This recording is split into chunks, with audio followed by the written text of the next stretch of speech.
We're in the middle of some really great, big, meaty psalms, full of great truths and full of great length as well, all about God, His splendour.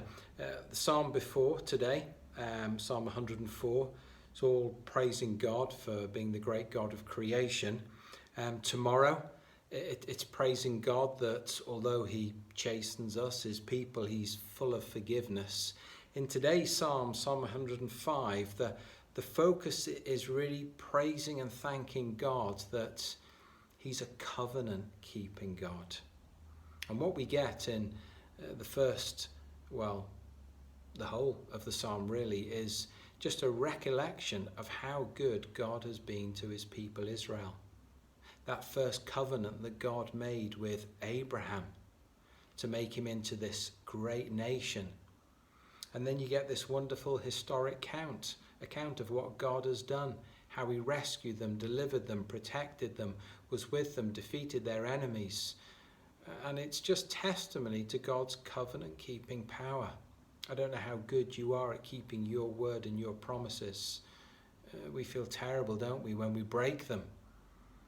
Well, the wonderful thing with our God is He can't break His promises to us. That's part of His nature. It's impossible for Him to break that covenant agreement that He has with us, His people.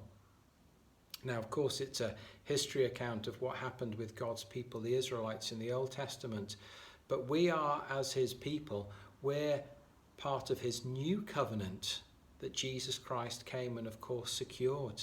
And so we, the church, His church, are in this new, just as strong, just as powerful covenant with God.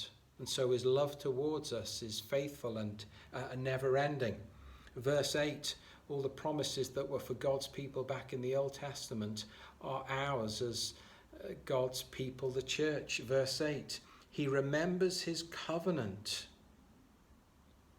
I love the little phrase you get in verse 12 as well. Even when you were just few, He remembered you and He came to you. He chose you. See, that's what God did with His people, the Israelites. He chose them for His own. That's what He's done with you and me. Isn't that astonishing? He chose you and me to be His and to be in His covenant. Verse 42, towards the end there. For He remembers His holy promise given to His servant Abraham. And God remembers everything He's done for us through His Son, Jesus, and His perfect work on the cross for us. What wonderful comfort these words are.